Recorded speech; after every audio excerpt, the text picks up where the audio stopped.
Is this working? Okay. Hello, everyone. Welcome and thank you for joining us at the museum tonight. This event is part of the Arab American National Museum's 2021-2022 season, titled Istiqbal al-Mustaqbal, or Welcoming the Future.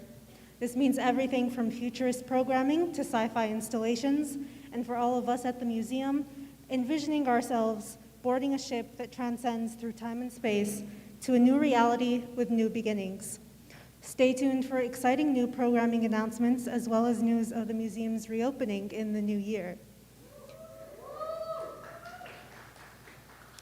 My name is Aya Krisht. I go by she, her pronouns, and I'm the design manager for the Arab American National Museum and a proud member of the museum's Artists Plus Residents Committee. The residency program is a platform for established and emerging artists to cultivate and grow their practice in a supportive environment of artistic collaboration and engagement in Metro Detroit. And it has been a huge pleasure for us to have tonight's performers, George Abraham and Fargo Tbakhi, in residence with the museum for the past several weeks, developing the collaborative poetry and performance project Eve, of which they will share an excerpt for the first time ever tonight. Before we begin, I would like to ground us. The Arab American National Museum sits on Anishinaabe land and resides within the region with the highest concentration of Arab Americans in the nation. We also acknowledge our neighboring city, Detroit, as Anishinaabe territory and other indigenous peoples' land, and as being the largest majority Black city in the nation with a long legacy of African diasporic contributions. Together, we also uplift and honor the indigenous and diasporic communities from wherever you may be tuning in from today. In alignment with the museum's commitment to supporting an arts sector rooted in justice, we are ensuring a space that is free of racism, transphobia, homophobia, Islamophobia, ableism, misogyny, classism, or other biases. Our expectation is that all guests will honor these ethics tonight and always. A few housekeeping items for tonight. Please take a moment now to turn your phones to airplane mode or off, as we have found that they interfere with the performance microphones. Please be sure to keep your masks on at all times. There is a content warning. This show includes descriptions of violence, state violence, mental health, and a mention of suicide. Now, it is my honor to introduce tonight's performers and the museum's current artists in residence. Fargo Nissim Tbakhi is a queer Palestinian American performance artist and writer. He is the winner of the Ghassan Kanafani Resistance Arts Prize, a Pushcart and Best of the Net nominee, and a Taurus. He has received fellowships from Rhizome DC, VisArts, Desert Nights Rising Stars, Halcyon Arts Lab, Mosaic Theater, and RAWI. His writing appears in Foglifter, Mizna, Peach Mag, Apex Magazine, Strange Horizons, The Shallow Ends, Prolit, and select bags of Nomadic Grounds Coffee. His performance work has been programmed at Outsider Fest, Intersection Solo Fest, the Rachel Corrie Foundation's Shuruq Festival, the Alwun House Monsters Ball, Mosaic Theater, and has been supported by the Arizona Commission on the Arts. George Abraham is a Palestinian American poet, writer, and engineer who was born and raised on unceded Timacan lands, Jacksonville, Florida. His debut poetry collection, Birthright, from Button Poetry, won the Arab American Book Award and the Big Other Book Award and was a Lambda Literary Award finalist. He is a board member of RAWI, the Radius of Arab American Writers, and recipient of fellowships from the Boston Foundation and Kundiman. His poetry and nonfiction have appeared in The Nation, The Paris Review, The American Poetry Review, Mizna, and elsewhere. A graduate of Swarthmore College and Harvard University, he is currently a Litowitz, MFA, and MA candidate in poetry at Northwestern University. So, please join me in welcoming, for the first time ever, an excerpt from George and Fargo's residency project, Eve, a Palestinian Necropastoral, a reimagining of Milton's paradise through the lens of Palestinian liberation, subverting the many layers of expulsion present within Paradise Lost.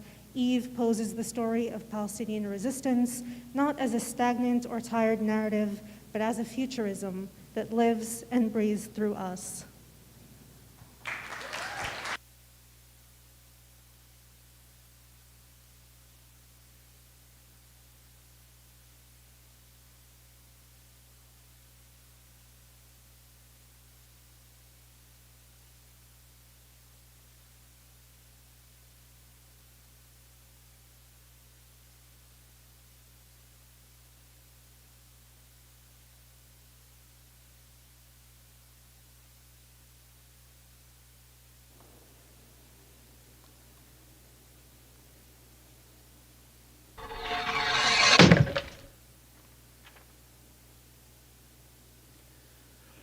Off with their heads, Poetica.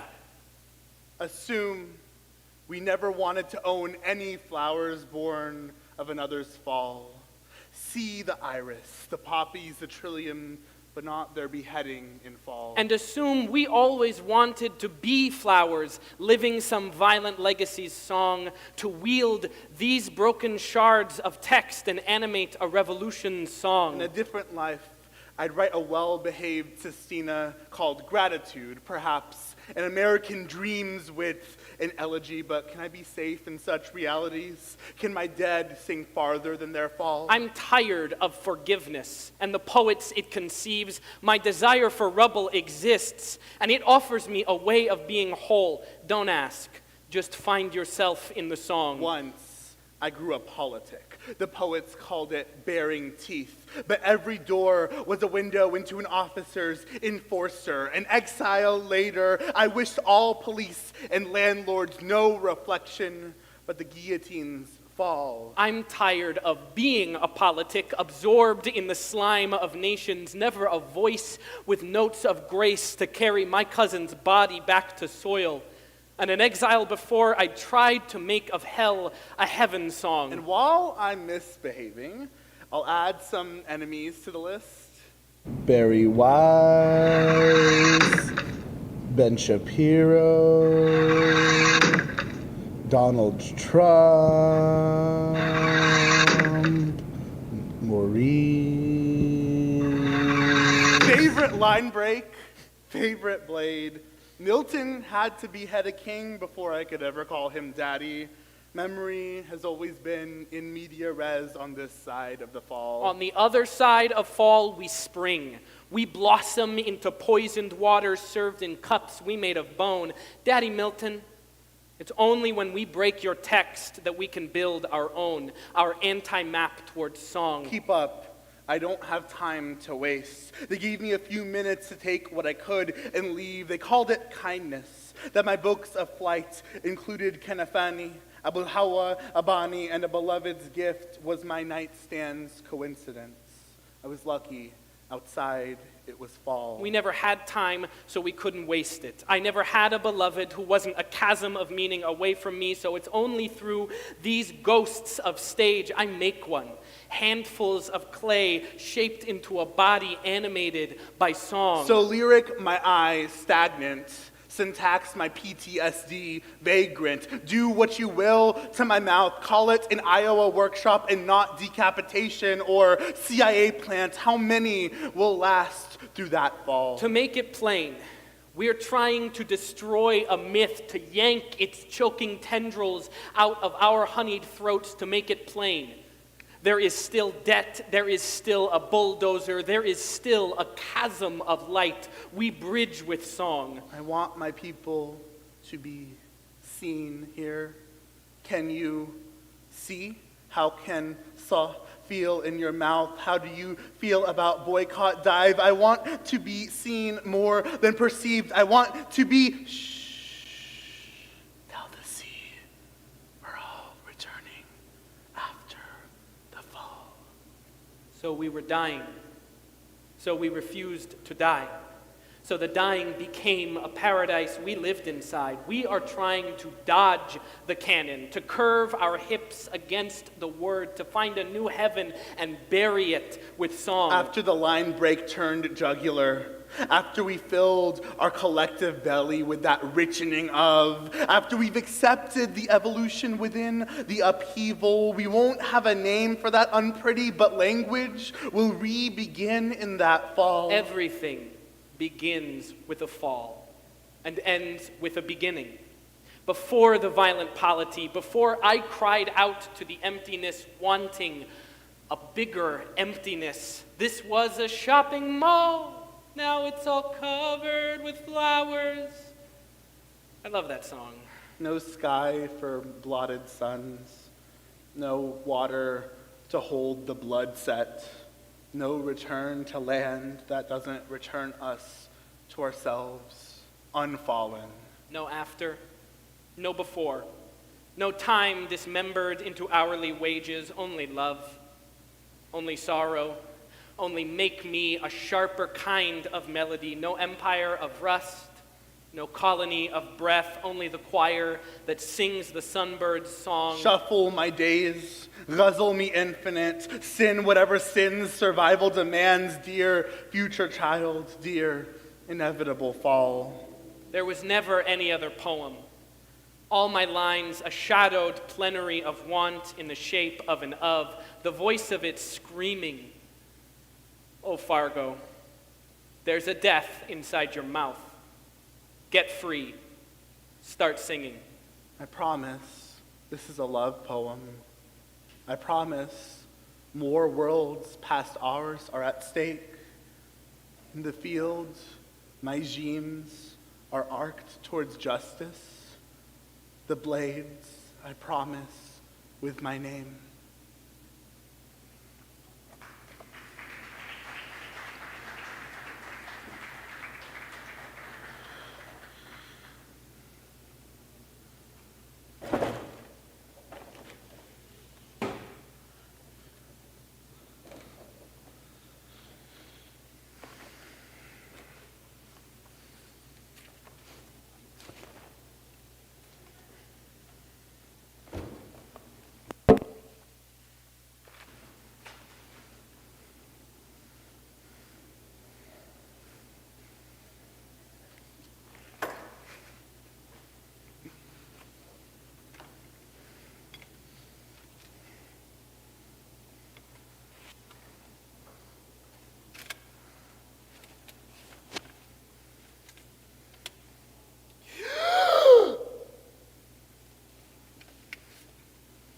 Oh God, my God, whose God, whose hand? I can feel everything.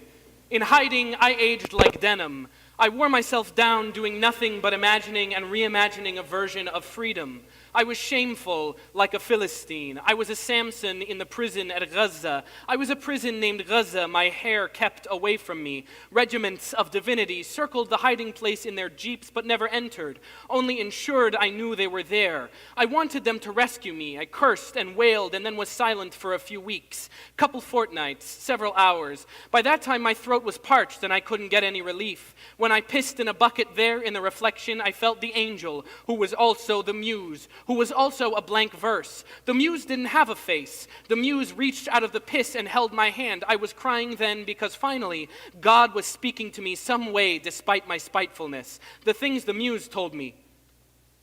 There is a river which doubles back into itself and is at once the sea and the shore. Heaven is hierarchical and it has many shift managers dedicated to the maintenance of the divine's essential services. Essential services means services essential for securing the public safety of the defense of Palestine, or for the maintenance of public order or of supplies, and any services essential to the life of the community. Explosive or incendiary article means any article or substance, including a liquid or a gas, which is designed or is capable of being used for producing an explosion or causing a fire. Firearm means any lethal barreled weapon of any description from which any shot, bullet, or other missile can be discharged and includes any component part of such weapon, and any accessory to any such weapon designed or adapted to diminish the noise or flash caused by firing the weapon. General officer commanding means the officer from time to time in command of His Majesty's military forces in Palestine. His Majesty's forces means any of His Majesty's sea, land, or air forces, and the Transjordan Frontier Force, and any other armed forces operating in Palestine with any such forces, and includes any part of such forces. Land includes land of any category or tenure, and any building, tree, or other thing fixed on the land, and any portion of the sea or shore or a river, and any right, interest, or easement in or over and or water. And lo, providence means what is inevitably contained within the meaning of meaning itself. It does not mean anything, but is instead the meaning of meaning. It was good you killed the king.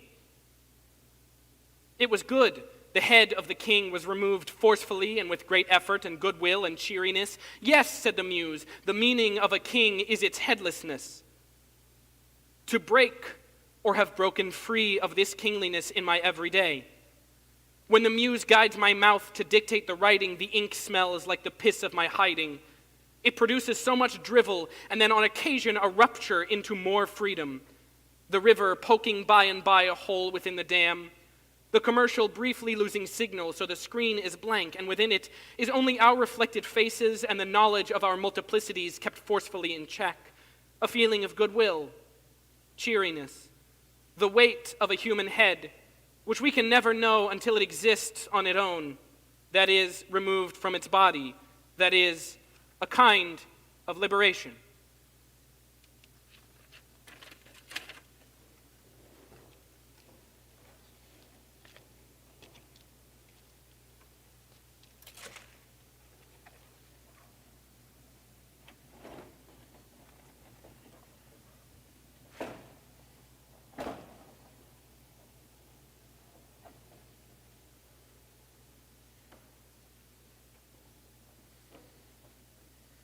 Atoms of before. 1.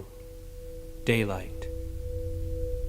2 atoms rise towards the soil's surface, into a world of unceasing light, though 1 atom never makes it past the surface. Call him the atom of below, and say he betroths himself to the soil, in love with the way it holds his body, the way it shields him from daylight's insistence. The other atom, breaking the surface, looks up to the heavens, and from that very moment falls in love with the way daylight quenches his skin. Call him the atom of above.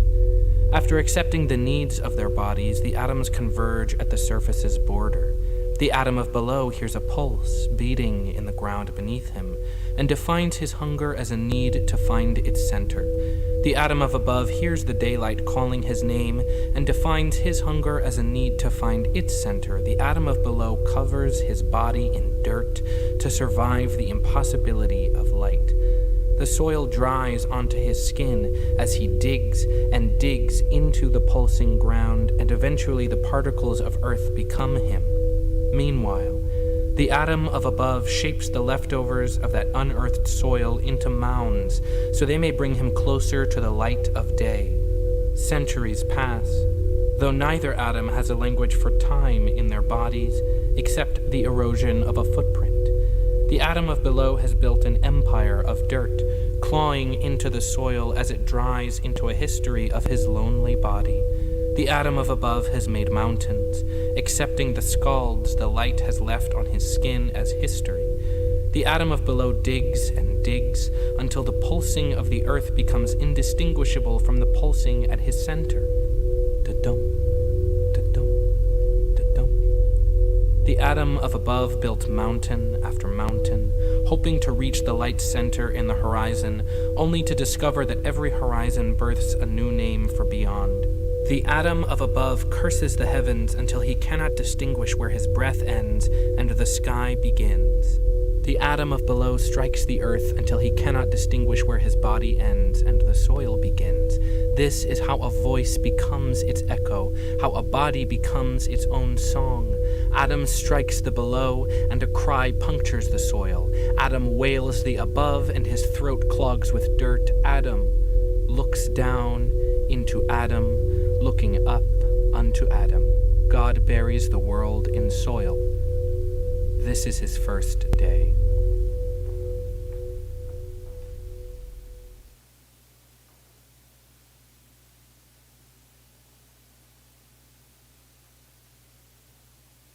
Before we could be men of our own making, the light became a border we could never survive. At the end of our world, we were of no body but history. From dust to void to endless, the loneliness of hands, to reach for a music, to find only a throat.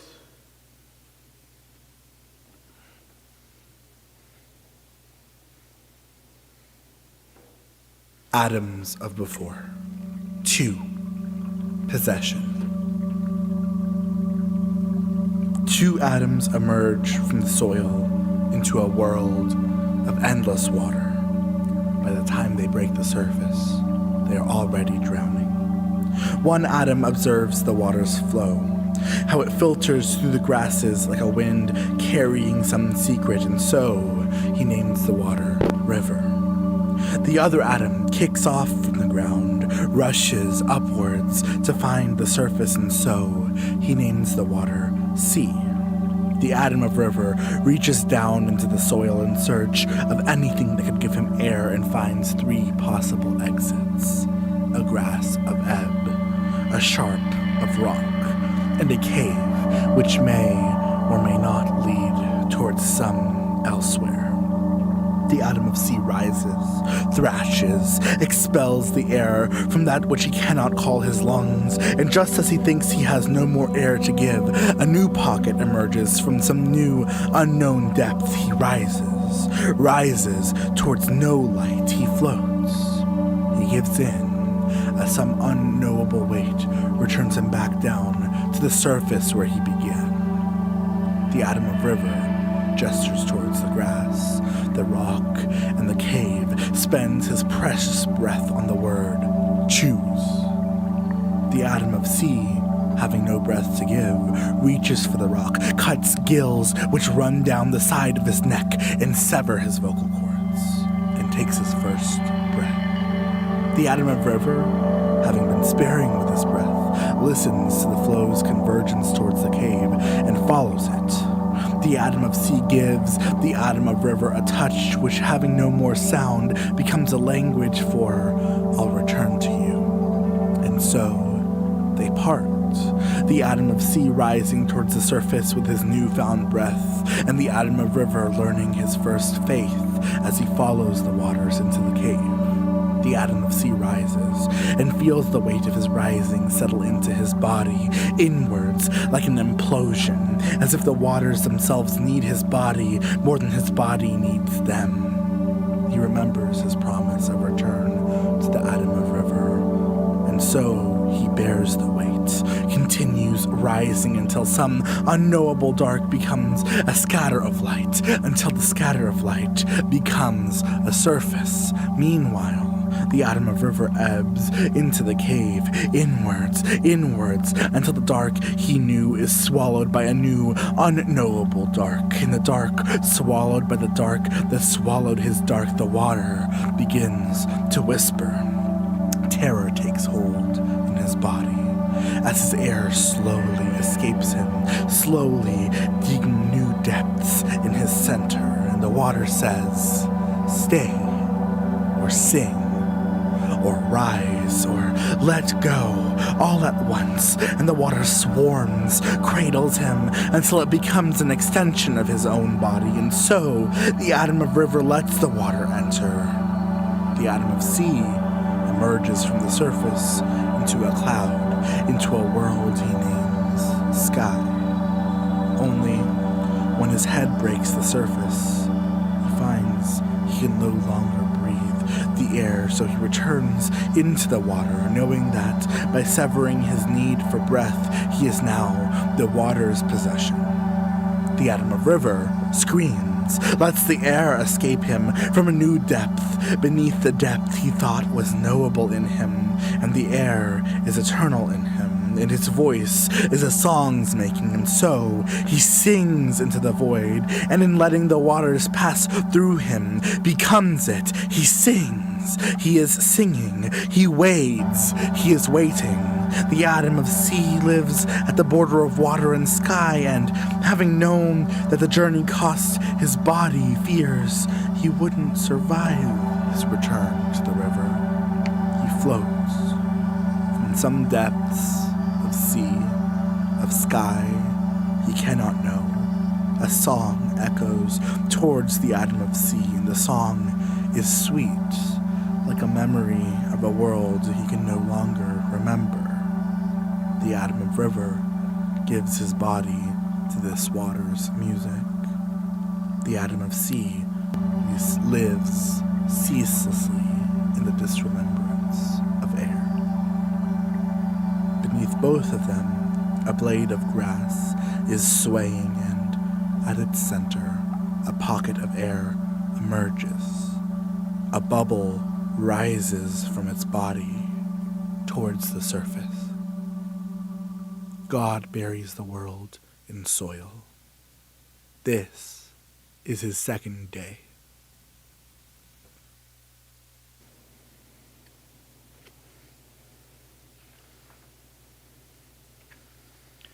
Possessed by waters of depths unknown, we bend from frequency to shatter.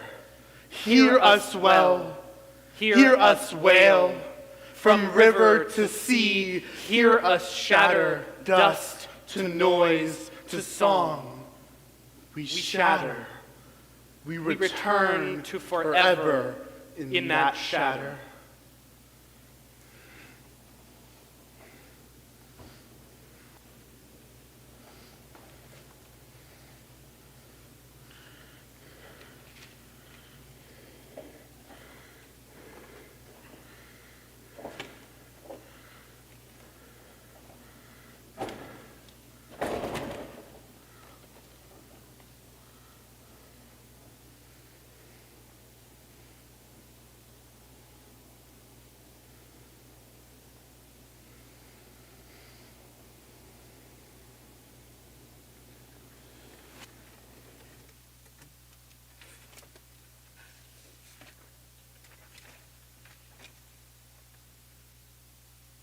O God, my God, what God whose hand, whose overlaid structure upon the land, only a window and never a door, ineffable as a price, a river that winds and doubles into itself, no ocean to be seen. I am a Samson, my hair is loosed and floats down that river. Ooh, baby, I love your way every day. Agonistes, a person enduring an internal struggle, a 2 for 1 deal, a 3 for 1 deal, oh God.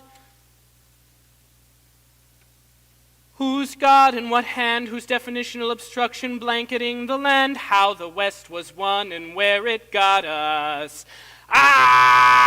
Dirtying and soiling myself like a Philistine, but finding despite myself that I like it. Badi hadahebu, like the ground outside the gates of the palace loves the blood from a king's neck, like Satan loves within exile, whose spite still serves his glory to augment. Badi hadahebu, like the whipping cane loves an atom, any atom, every atom, for where any person convicted of a military court offense is a male who is or who appears to the court to be under the age of 18 years, the court may, in addition to or without imposing any other punishment, sentence such person to be whipped. The whipping shall be with a light rod or cane or birch, and the number of strokes shall be specified in the sentence and shall not exceed 24. I think I'll just let the mystery be history fee. Every manifestation of an Eve, any Eve, every Eve, as one who loves and some unkindness meets. And how are we happy still in fear of harm, O God? Were you ever my God? And muse you of all things unequal, low, and beheld, I only wanted someone to touch with tender grace inside some paradise, someone to turn to me and to speak. Thou to me art all things under heaven, all places thou. I want to be with you everywhere. Everywhere thou, all things thou, now whom will love me whilst I stand and wait?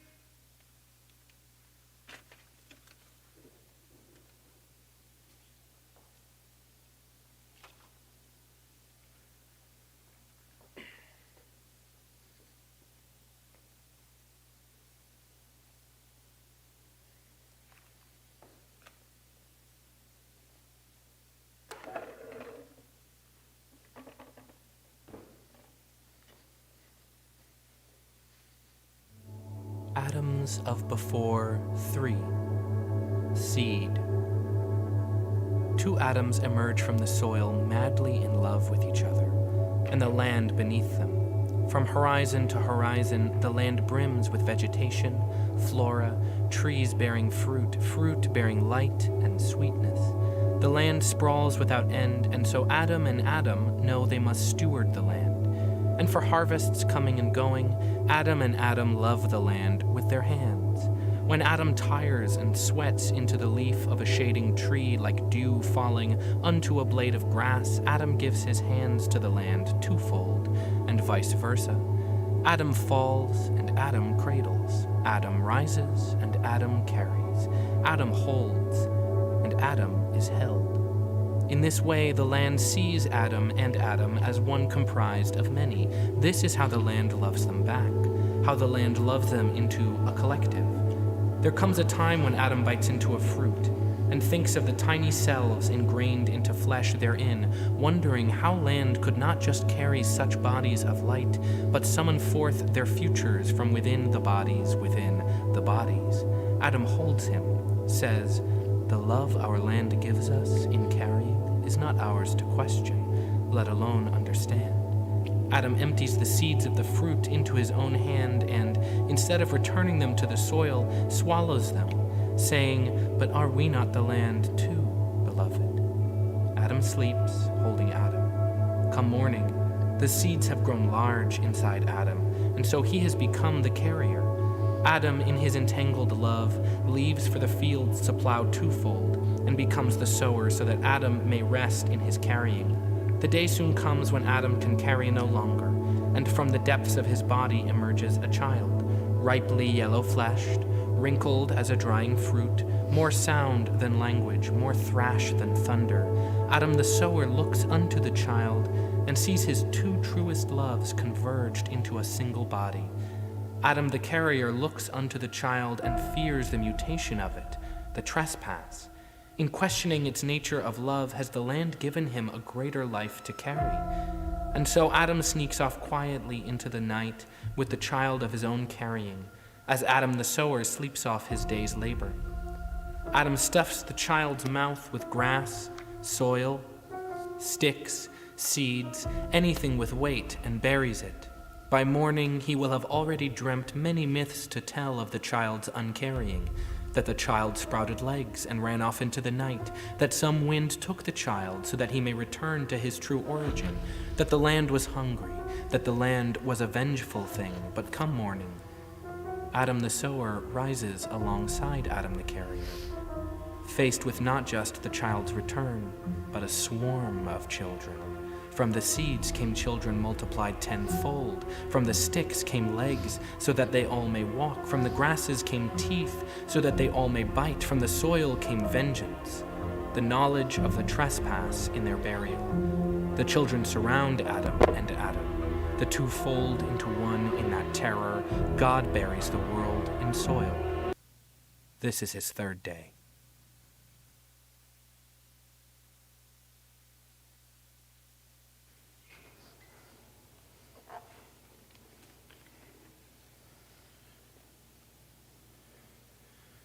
To learn to love ourselves, we had to love the land with the eternities in our bodies before we became ensoiled into the lives we've had to live as one among children of our own making. Who can be held in such a swarm? Who can be held reflectionless in that terror we've become? The cry or its burial into? Have we become the land?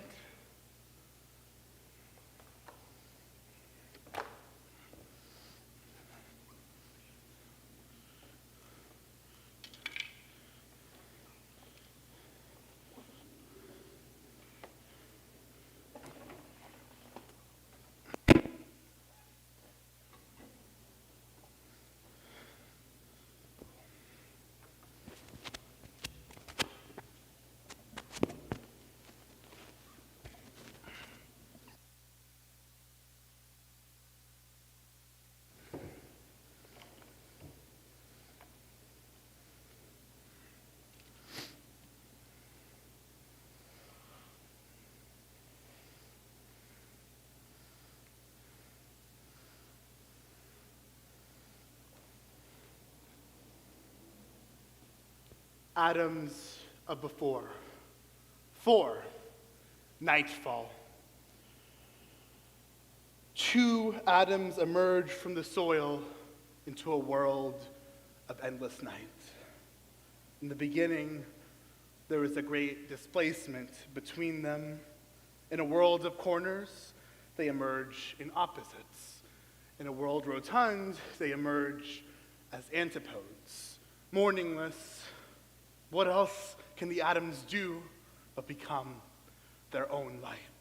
And so, Adam eats a moon's tint in blood from flesh after flesh after flesh after luminous flesh of earthly creatures, while Adam drinks the sun out of the land's brightest fruits until both become their own bodies of light in that world. Adam of moon, glowing silver as the blood of before. Adam of sun, glowing gold as the fruit of before. With the light of his own body to guide him, Adam of moon travels far beyond his origin in search of a new blood to quench his luminosity. And so, Adam of moon first learns desire. With the light of his own body to quench him, Adam of Sun carries the seeds of his fruit, planting them near and far, so that the light of his body may spread onto every living creature of the land. And so he first learns dominion. Unbeknownst to each other, the unkingdom of Moon, governed only by desire, grows in the shadow of the kingdom of the sun, governed only by a need to rule.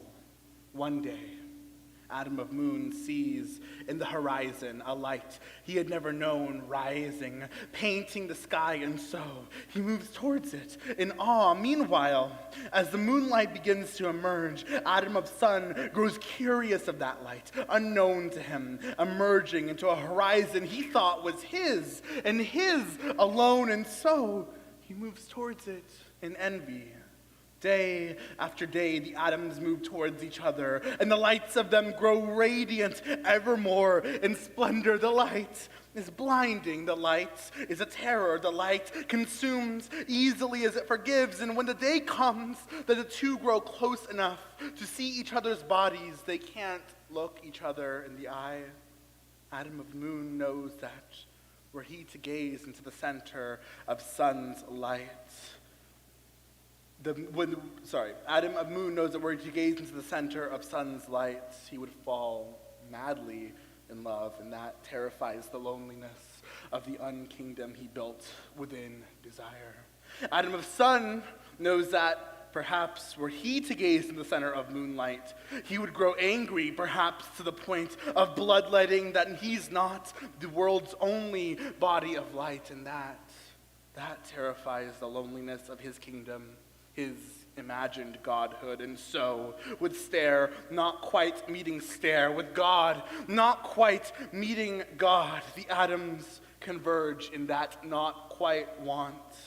And when the moment comes that they finally lock eyes, two things happen in one instant. The atom of Moon's life flashes before the eyes of him. The atoms could love each other fully as Adam learns to love flesh and Adam learns to love fruit. Though each would lose a part of themselves, a new name for day would emerge between them. Meanwhile, Adam of Sun, perhaps in fear, perhaps in love, perhaps in the fear that births the love that births fear, summons all of his light inwards and pulls a blade from his center, but in doing so, extinguishes his sunlight. Adam, a fallen sun, embracing the newfound unlight of his body, lives in the moon's shadow as Adam of Moon sulks, slowly retreats back to his desire, thinking this was where love's failure had left him. There comes a time when Adam of Sun nears within striking distance, and in the murder imagines he's claimed not just the moon's light, but the disremembered sunlight as his own. But in looking, Adam of fallen sun comes to understand the loneliness of moonlight as his own, to hum in the silence of one's lone dismemberments, to fester in the sound of chewing meat, and so he comes to love Adam of Moon, for he sees himself in him, and just as he arrives at that love, Adam of Moon turns swiftly, casts his light onto Adam of fallen sun, piercing his hand through the unlight of his body. Adam of Sun writhes, thrashes, swings his blade despite the light's blinding. The blade strikes, and Adam of Moon strikes back through his body. The two tear each other limb from limb until all the light in the world fades into soil. Eventually, there's nothing left of their bodies but skeletons, exact twins of each other, though one is missing a rib, which the other holds tightly in the remnants of what was once a fist. God buries the world in soil. This is his fourth day.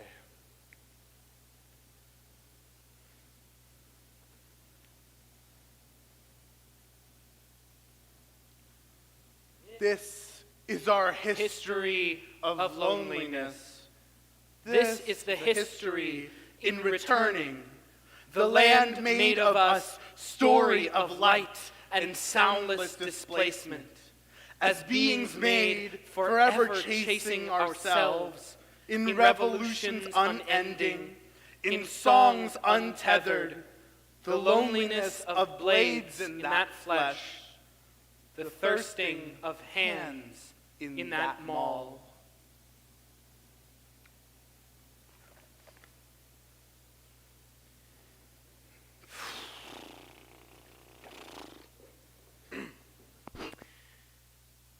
Essentially, the problem is I have a lonely ontology.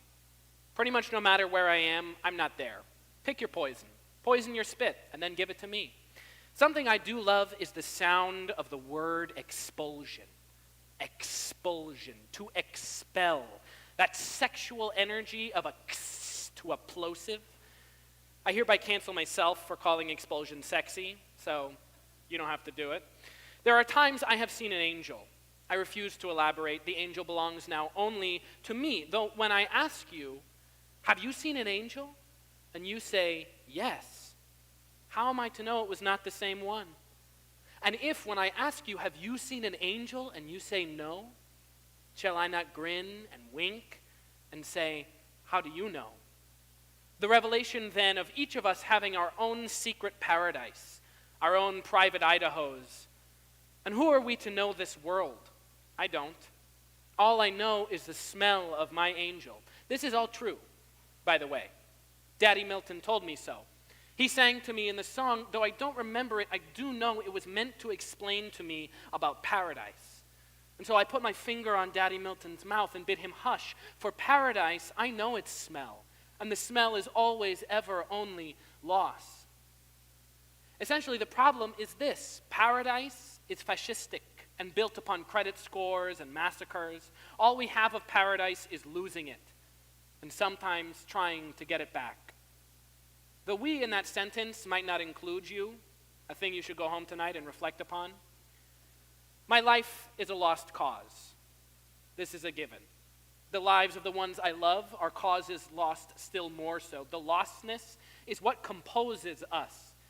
Daddy Milton is singing again of how to kill a king. I thank him, and I kiss his brow, and I believe that losing has become our meaning. And I believe that we were always already lost. The problem essentially is one of evaluation and of explication. Paradise is a nation state. I know that because you can be expelled. So paradise has only certain kinds of people who were ever meant to stay. And power might be fruit or might be snake. Power might be tank or history, but I like being a lost cause. It's a good look on me, and I'm glad to wear it. We didn't lose a paradise. A paradise was built on the land, and so the land lost us, and so we lost each other. What if I never wanted to survive what happened to me in my poems? Some days, I just want to get stepped on by a 6-foot something with a hole for a face. Say, I'll make a chair out of you, Aries rising that I am. I yell at broken screens as beasts turn knocking the wind out of me into a kind of dance, yes. I wanted another man to break me without breaking me in the light of day. If I must go, let me go a la Matthew McConaughey's daddy literally got fucked and died mid-climax. It was heart failure. With a disappointing body. Once, a grinder gay bit my ass, and he wasn't a vampire, just a Virgo, too worried about his tax returns to finish, though. No man can disappoint me as much as the body I was born into. Kidding, Avi. I'm chilling. I'm the center of Dante's ninth circle. Dante, Milton, all daddies I could have wanted in another life if I didn't read whiteness as a failed canon of public existential crises. Love the look of Eurovision for Israel. I wish them a nation of sunburns. I wish their machine gun selfies the ending to drag me to hell. How's that for a hot Israeli summer? Ha ha ha ha ha. Your sun's boring me to death. Someday it'll have a hole for a face and then a hole for a whole body, whatever. The Big Bang is just another point in the universe's cycle of re-unfucking itself. An abandonment retold as an origin story. Like cereal, it has no history, aside from colonialism and a science that once correlated spicy foods with sex drives and masturbation. In cardboard nutrition, in sex without orgasms, America disappoints and says, chill out, as their IVF besties wear cruelty-free boots identifying as vegan-friendly while slaughtering all the expected bodies. And saying, be diplomatic about it. Well, I say, nihilists of the world, unite, or I say, tell me how the sea tastes from that hole you once called a country, from the suffering you once thought there was an end to. I read a man that poem once and asked him to choke me with a belt afterwards. It was a promise he couldn't keep. I told you all my body was disappointing. I told you all love wasn't. We broke up at a candlelit dinner over poems containing bodies possessed by light. I've gifted crush to no man ever since. Can anyone understand how literal I'm being? I've always wanted to be someone people call their girly, but I don't think my body is ready for that poem. I don't think my body is ready to survive.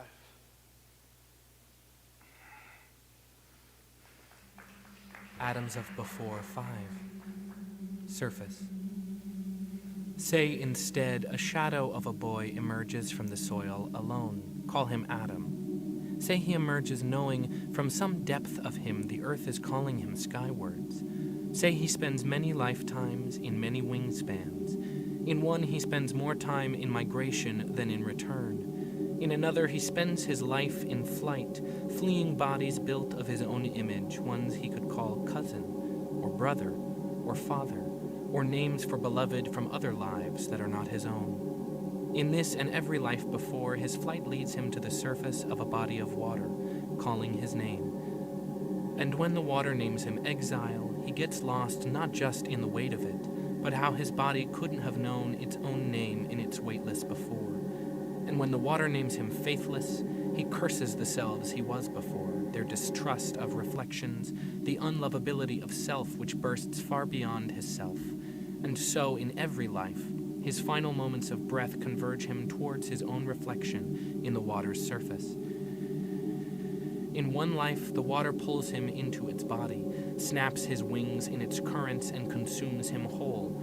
In another, his image in the water's surface leads him further and further away from his self, and eventually so far that he dies 2 deaths, of body and of reflection. There comes a life when he frees himself of the waters before they could fail him. That is the life he lives, nameless, among the collective of selves who birthed him, who failed him, who held him, who let him fall. He is Adam, and he is Adam. He is Adam, he is swarm, he is multitude. There comes a day when the swarm grows so vast it covers the sun's reflection in the water's surface. And when Adam strays from the swarm, he knows the rivers which cannot learn to whisper cannot speak at all. He knows the waters which do not see him cannot see him, let alone name him.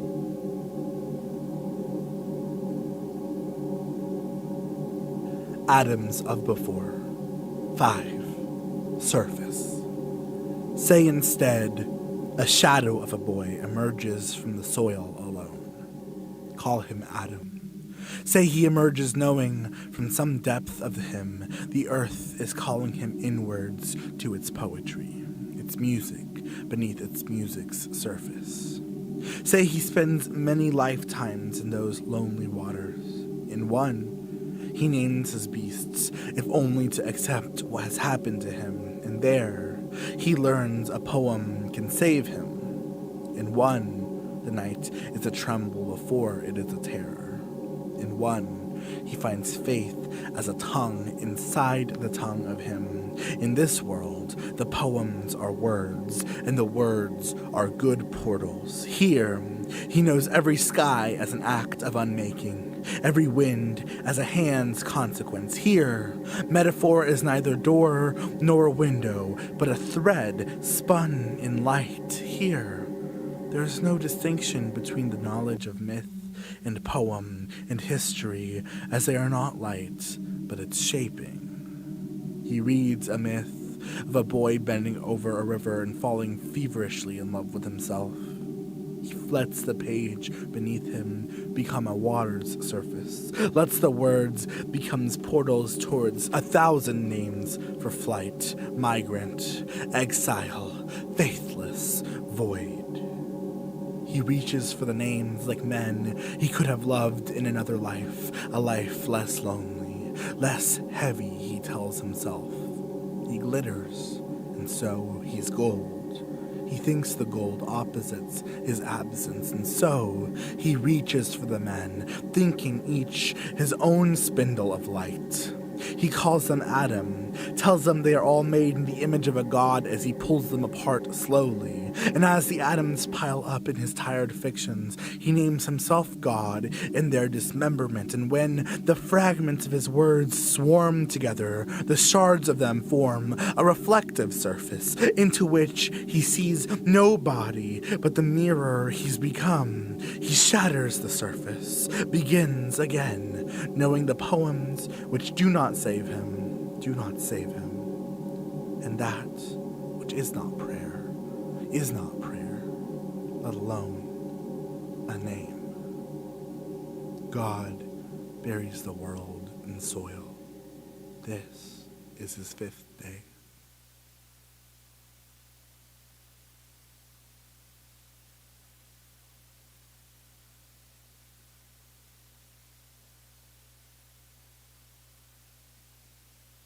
Before we became our own becoming, our own hearts beating, we were unmythed once.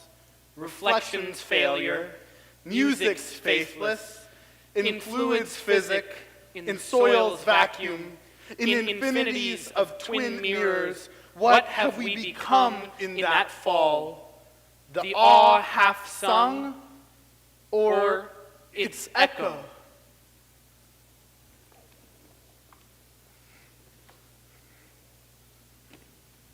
Atoms of before 6, Ars Terra.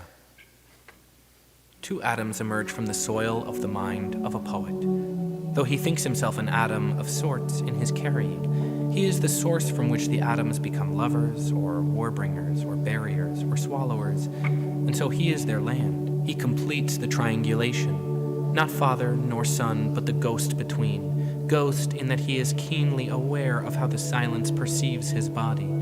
Come the day the silence boils in him until the soil unearths from his throat. Come the day the silence of his unreturning births a sea who buries him in another silence of its roar. Come the day the silence is no longer landscape, no longer sky, no longer sea, no longer sound. Come the pre-pastoral grief in the opposite of nostalgia. He is Adam. He is Adam always. He is Adam in his searching for a bodiless before. He is Adam of no body but his searching. Though language itself is a kind of body. Language can skeleton easy as it can spell, or root, or atom. He names himself Adam, and he is 1,000 names, 1,000,000 names, uncountable befores. There's a language in him where every word has a body, and every body has a center, at which is another body with another center. There's a language in him which spells itself in the separation of bodies, and a language which cannot know the displacement of letters. There's a language in him which knows no case, no hierarchies, where to be a body is to be a body among. And so, Adam rises from his root and its center. One becomes many. Adam rises from his throat. There's a hollow at his center. And so Adam is a hollow at the center of his center's hollow. He is searching, as they are all searching for an unknowable Eve. God buries the world in soil. This is his 6th day.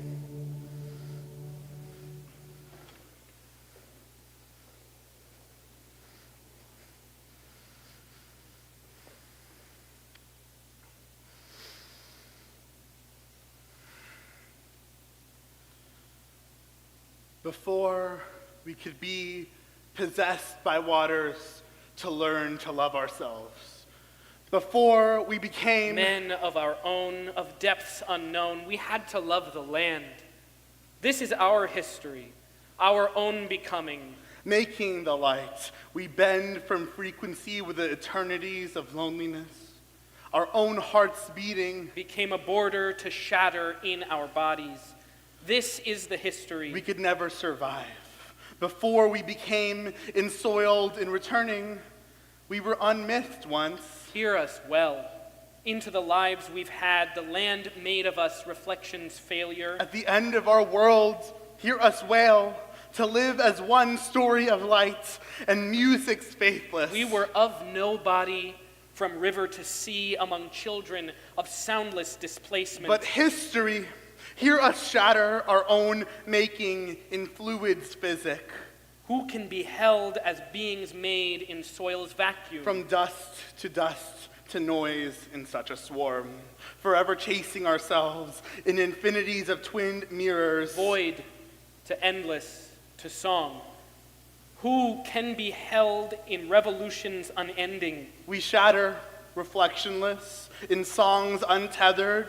What have we become? The loneliness of hands in that terror, the loneliness of blades in that fall. To reach for a music we return to forever, we've become, in that flesh, the all half sung. To find only a throat in that shatter, the cry or its burial into the thirsting of hands. Have we become the land in that mall, or its echo?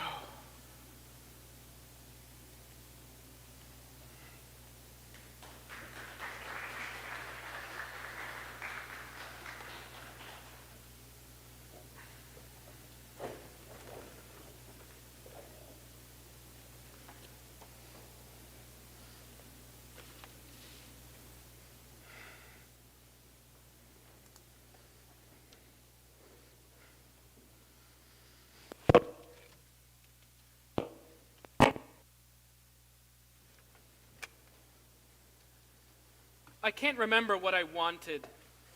Maybe to be loved, although I doubt it. To be undone, to be a conduit for the divine grace. I wanted the opposite of expulsion, the only thing any of us do. By now you understand I am myself and not myself, that someone is animating me to say what they want to say.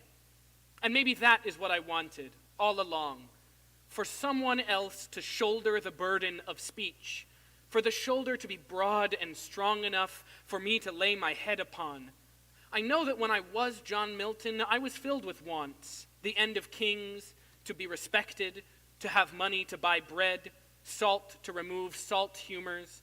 But now I feel these things with different tendons. Now I have no tendons. Now I am, as maybe I always was, eyeless in Gaza.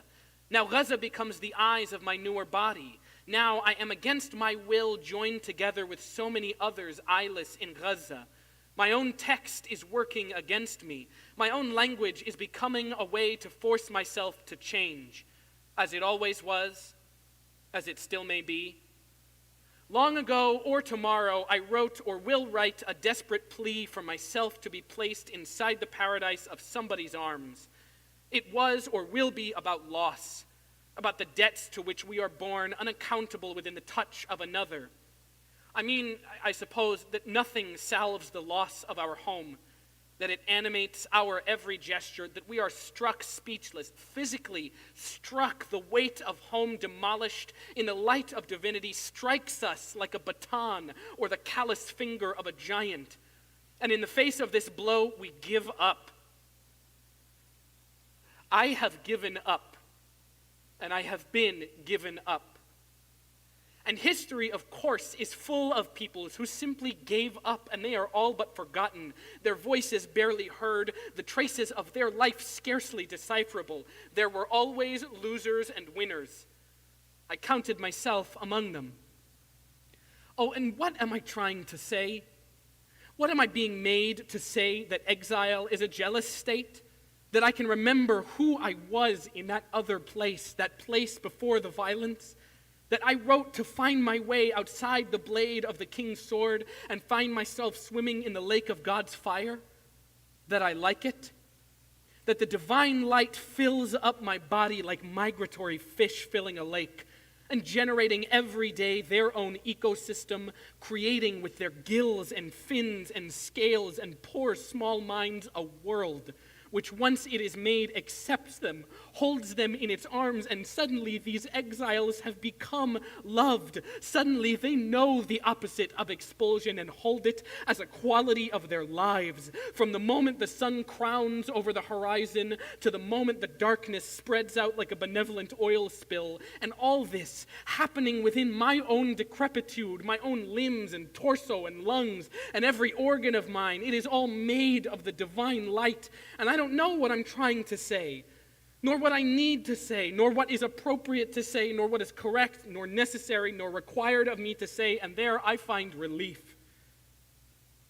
To have found again the shoulder of God to rest upon, to give up my seerhood and become only a conduit, only a vehicle. I submit to what I may offer this world, what I may offer these cursed and soiled creatures I call my species, my lovers, my fathers and sons and husbands and wives and nephews and cousins and nieces and friends and customers and patrons and clergy and admirers and inspirations, and all of us only want what I only ever wanted. And what?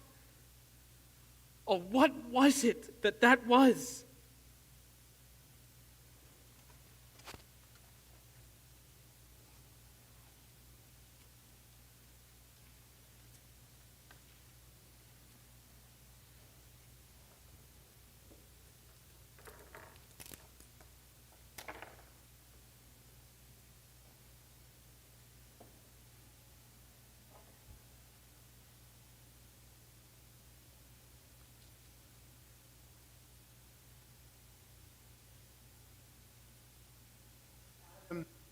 I've wanted. 1. Eve, just before the expulsion. We lived with nothing but a tree between us, knowledgeless in our failed symmetry. The lives our fathers feared passed through us before we knew father as figment, as windbreak, before we were ever parents of our own making, before we lost ourselves in that field. I moaned him a back-sung Arcadia. The river was his fangs doing. I bit into him like I would a throat. Before paradise rotted the honey between us, I loved the atom of fractal curl. And before him, I loved the atom of no need for heaven's jaundiced lyric. And before him, Schrodinger's atom, Adam and elsewhere, Adam and insistence of Adam. And before him, my after Adam, his counterpoint of curled toes, before whom there is no flora to poison, no honey to rot. Between us, I of him, of him, of him, of me. What choice was there to ever be these flowers lonely as punctuation marking the garden, finite as flame sears the sword, malleable as the earth between us, beneath us, turning. Make me beloved in your unmaking.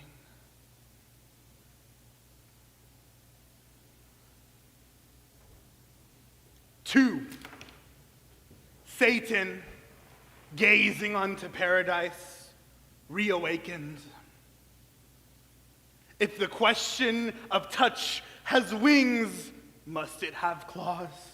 If desire could summon griefs of symmetry, must it make a lesser world of me? From the hell of him, the hell within me, between her and him, and him. There lies a whole universe denied in my seeing. Believe me, from this side of empires, toroidal memory, both cyclic and without center, I have no origin, no light, but entorhinal impression. My speculations of scent are springtime's sweetest stalemates, less of bees who drone about his hands, lacquered in honey, disembodied, and more, their instinct to sting back, the return of it, the suicide. If man could unsin, if love could unempire, if heaven were ill-fenced as he who, blameless, knows not the borders, who birthed him, he who in pulling a river clean from my center will call himself son of Israel, if desire could field a lesser betrayal than climax, than the pulse of him, eternal in me, then could I shed myself with his sweet, his bite, the way a tree buries its history concentric from center to roots, the way a fig blooms into itself, a song of flowering disguised as rotting fruit.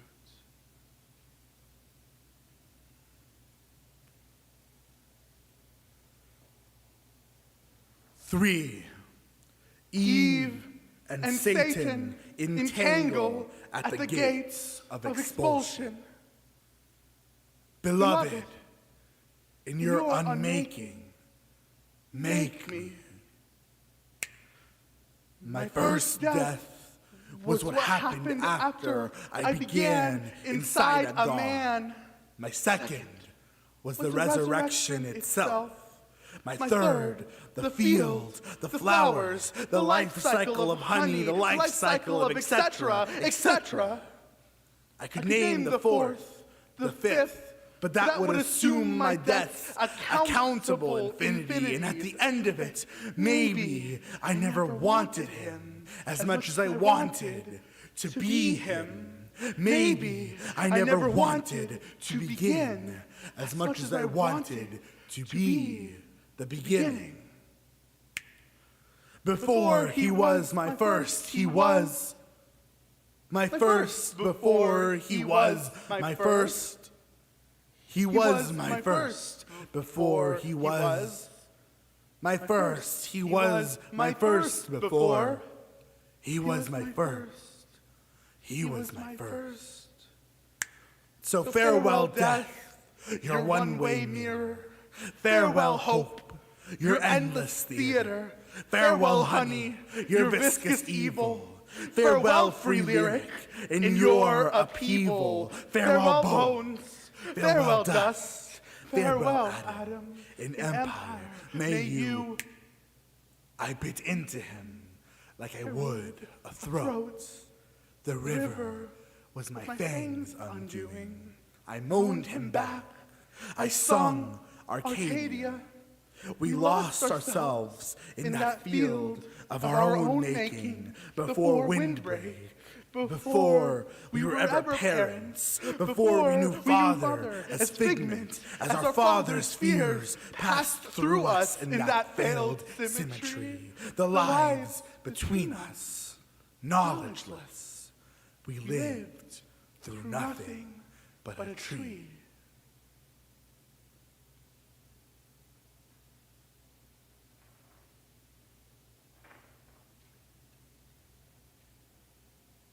Adams of before, 7. Eve. God gives up. Or God oceans. Or God lights a cigarette. Or God falls in love with the ash of himself. Or God becomes in the singeing. Or God becomes in the singing. Or God becomes the soil he buries the world into. Or we are his seventh day.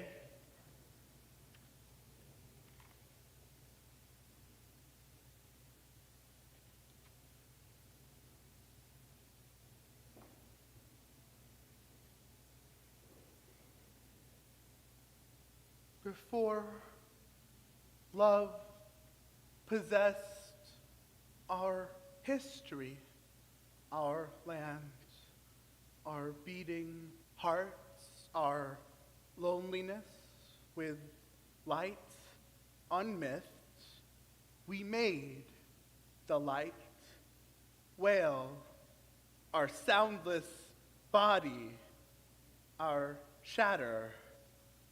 In mirrors, infinities, our swarm, unending. Revolution can song to void untethered. Reflectionless, we fall in terror, in awe. We return to the burial, its